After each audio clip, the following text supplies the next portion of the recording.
Имаме 2 минути. Ето го и мястото, в което седнахме. Трябва да умееш да пазиш дискретност. Ще покажем на нашите гости от Испания царевец в целия му блясък.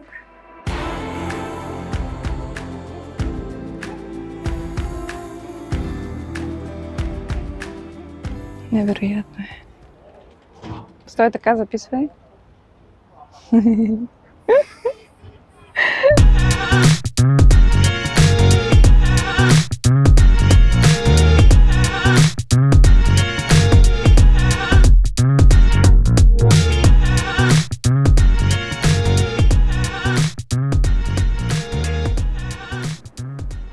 Ето ни и нас. Вече пристигнахме. Както доста от вас познаха в Инстаграм, да, в Търново сме. Ето го и мястото, в което седнахме. На пръв поглед изглежда доста чисто и приветливо. Личи си, че никой не е пушил тук. Има абсолютно всичко необходимо. Чуват се бебенца. Има си дъска за гладене, ютия. Нещо, което на мен много ми е необходимо. Я да видим и банята. Широка, уютна. И отново казвам, да, чисто е доста.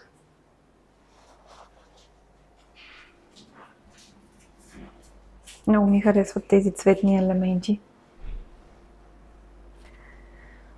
Ами да, мисля, че за една вечер върши доста добра работа да си починеш, да си отпочинеш от пътя. А ние обиколихме доста места днес, така че ще имаме нужда от една хубава почивка. И има доста голяма, бих казала, за размерите си кухня. Има чашки. Има ли нещо, вилички, лъжички? Я виж. Всичко има.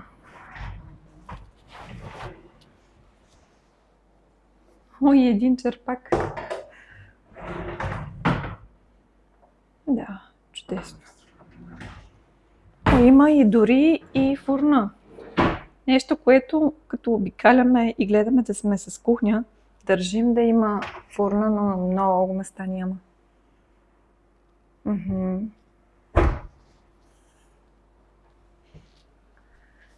Супер.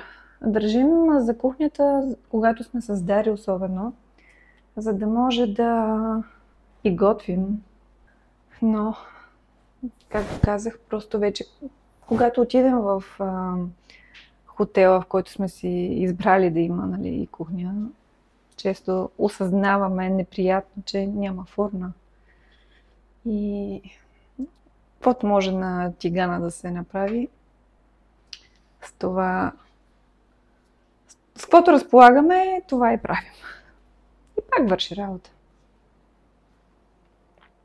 Иначе пък, нали, това неудобство, което отбелязах, ето, че тук могат да те гледат, но пък когато поискаш, можеш да си отвориш тази врата и да си излезеш на беседката с много приятна гледка. Ще си починем малко, ще си пооправим багажа и тази вечер имаме специално събитие. Ще покажем на нашите гости от Испания царевец в целия му блясък. Ще сме на шоуто Звук и светлина. Добре, в Търново сме. Искам да изляза с тези.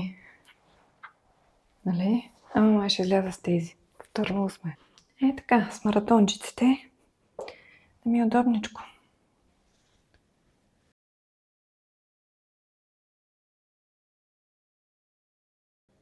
В крайна сметка, ще съм с рокля и с маратонките. Ами моята приятелка, тя си облякла рокля и изглежда супер фенси. Сега няма как да ходя като... как да няма как да ходя като прошлика. Ето ви на... този чаршаф го обличам. Бях с него на изписването, като родих Дари. И затова много си го обичам. Много е пухкав, много е мекичък.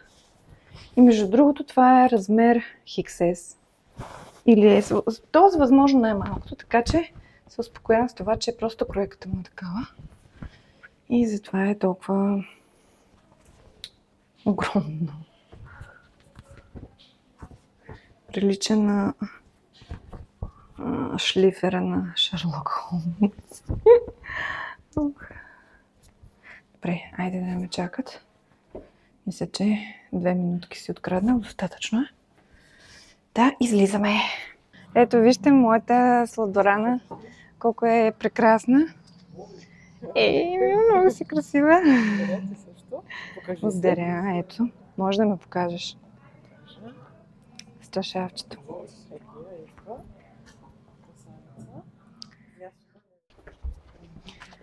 Търсим си VIP залата за шоуто Звук и светлина. Не знам дали се води точно шоу, но... колко е красиво. Мисля, че се доближаваме, защото гледката към Царевец става все по-хубава.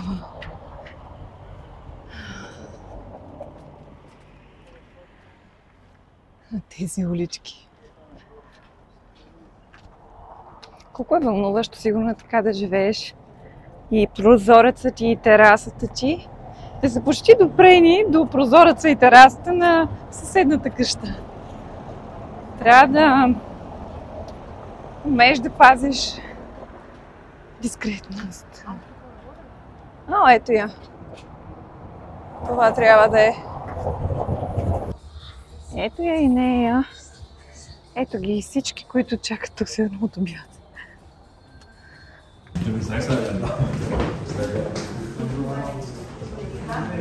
Изкарах си Мякова, тук сте печатни билети. Напрежение да има. Жива бе с останалко, но видите се. Ще сменям.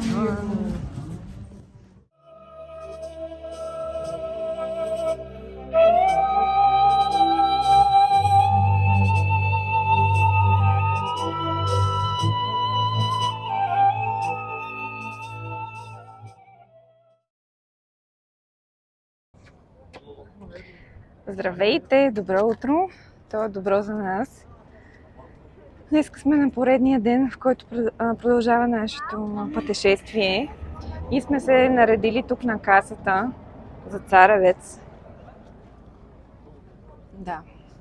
Чакаме да вземем билети и да покажем или просто да се присъединим към нашите приятели и заедно да усетим емоцията на Царевец. Така че присъединете се и вие към нас.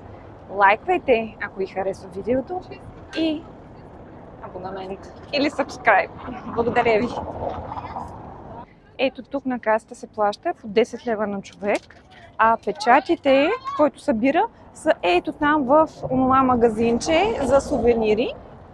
Ето там може да си сложите печат.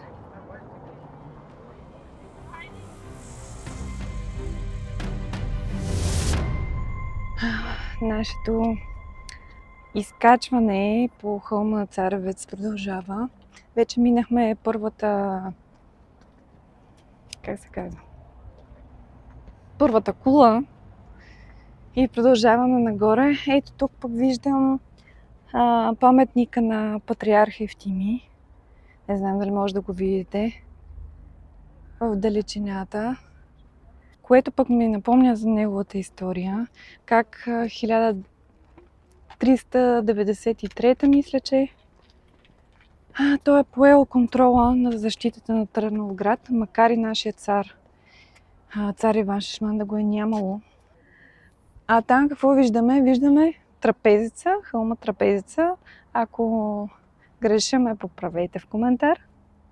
Там, доколкото знам, са се сменяли династиите. Когато една управлява е била в Царевец, сменя се династията, прави си дворец на другия хълм. И така. Но не помня подробности.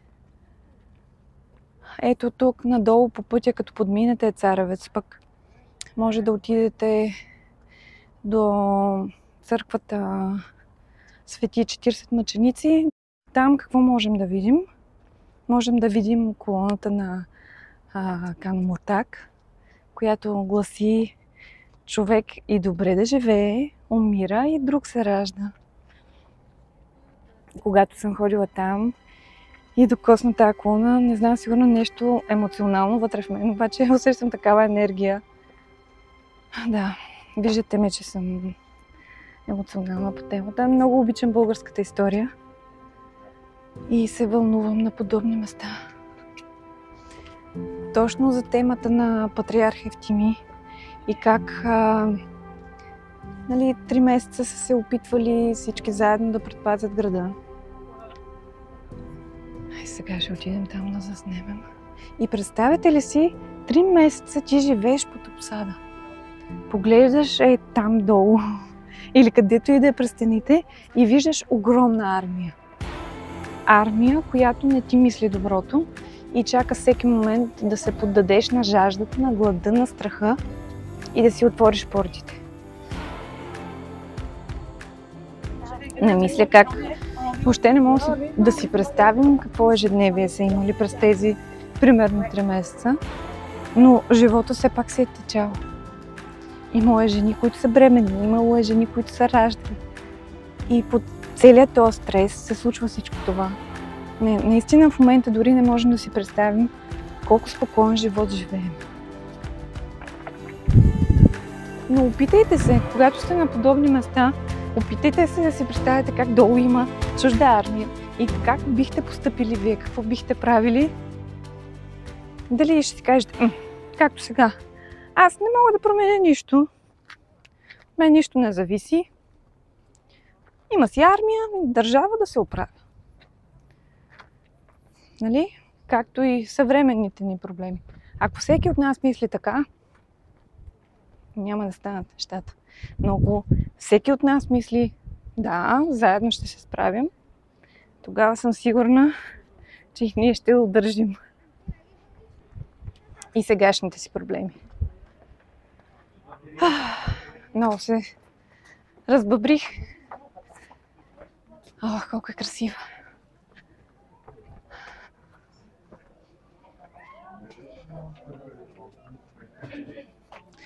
Та, щом те са се справили и са преживели, нашия народ е преживял всичко това и сме стигнали до тук, значи и с сегашните си проблеми ще се справим и стремително ще продължим напред и ще става все по-добре. Както казах по-рано, почти всички обекти, които посетим отново, които не сме посещавали примерно 5-10 години, те в момента са в много по-добро състояние от преди. Така че аз съм обнадеждена и ви моля, ако се чудите къде да се разхождате в чужбина или в България, отделете време и за нашата прекрасна страна.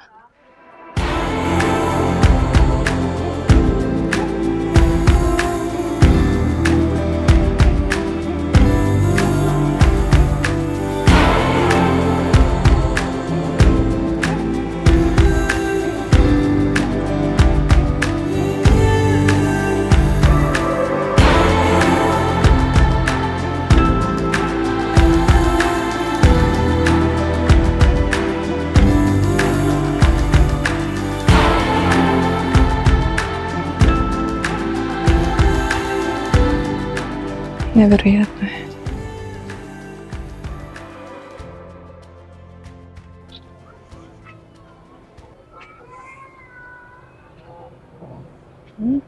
Ето долу може да видим Янтра.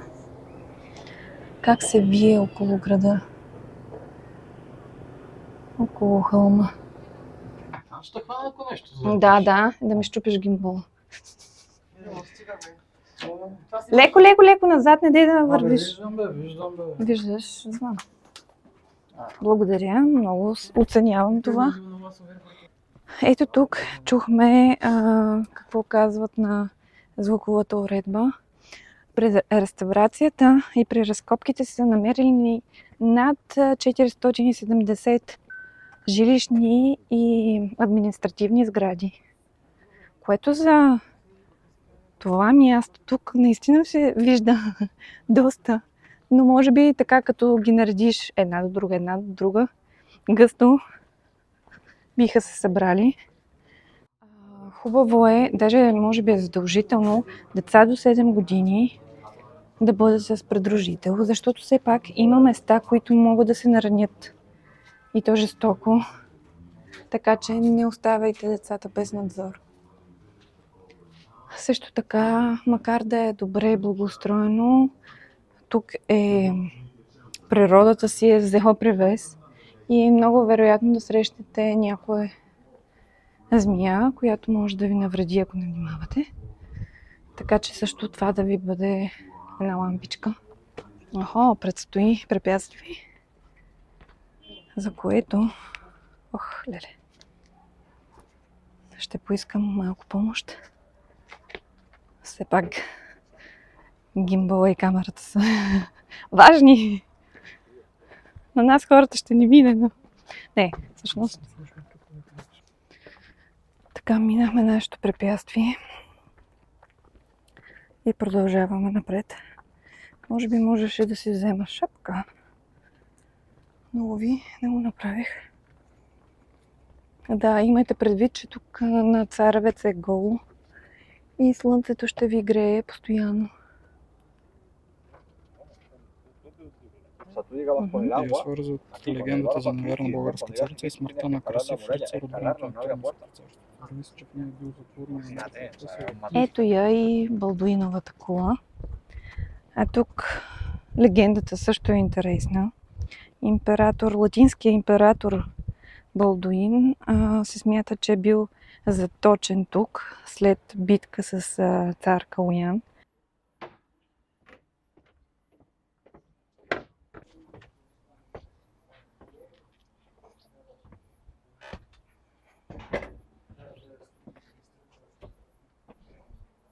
Вау!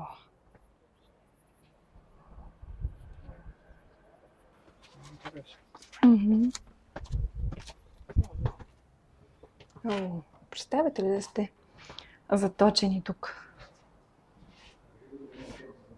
Пък каква гледка ще имате? Шегувам се, естествено. А сега отиваме на нейния връх.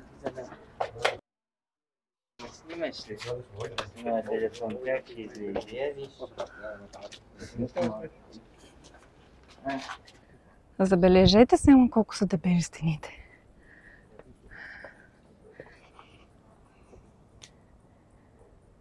Не, спрямо моята ръка някъде да прецените. Наистина много.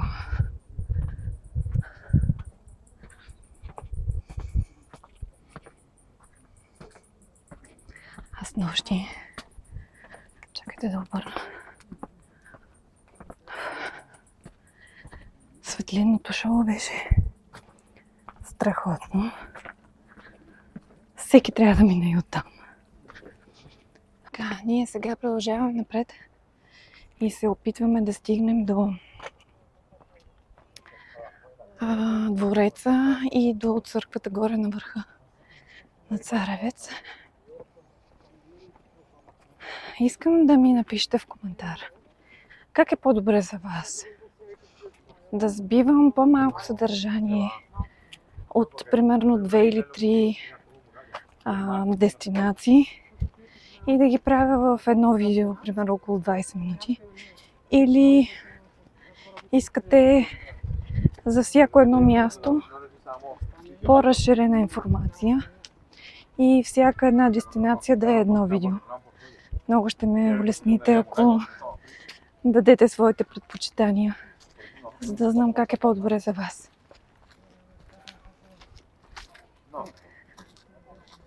Исках да кажа, изморена съм, но е толкова красиво, че ми дава сили. Ето е пак и трапезица. И всичко виж нататък колко продължава. Така че, защо да няма 470 жилища?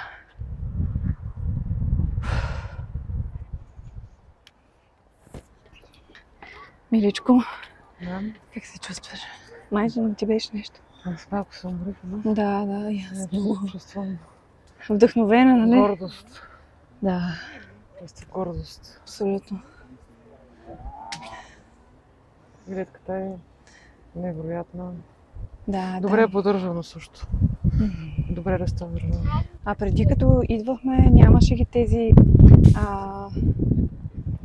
аудиозвука, който чухме, който ти разказва историята, което според мен това е голям плюс. Супер, защото... и на английски. Да, и на английски след това звучи. Звучи ли на Да. английски? Тъй като 100% идват хора, които не знаят Би толкова трябвало, много да. и тук ще научат, защото са посетили мястото и това ще им остане. Така че моите адмирации. Супер, да. И за децата е много страхотно преживяване.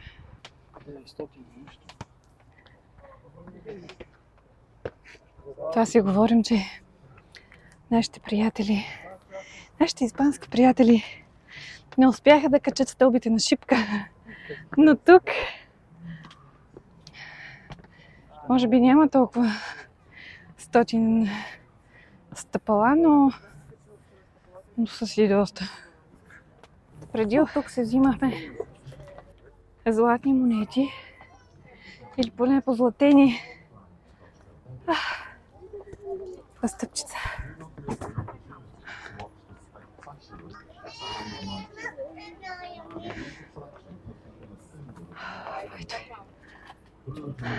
Погледнете.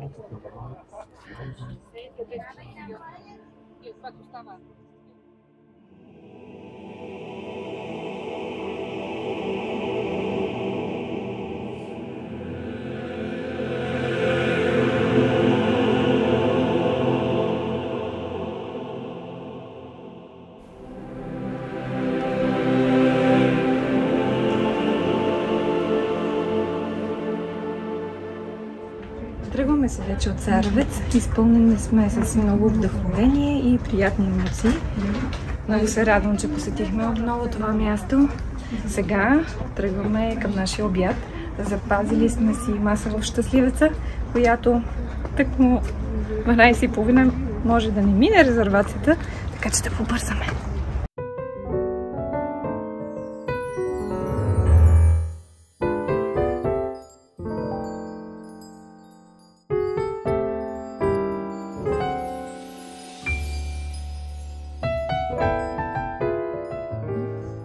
Ние се прибрахме най-после в Стара Загора и се срещнахме с още една приятелка, която леко не иска да застава пред камера. Ние уважаваме това. И сега ще седнем ето тук, за да изпием нещо. Поръчахме си в тази жега отново лимонада. Това лято е на почет от нас. И сега чакаме да дойде на масата и да я нападнем. Ами това е, приятели. Свърши и този влог и това пътуване приключи. Лайквайте, шервайте, за да ни гледат повече хора. Стой така, записвай.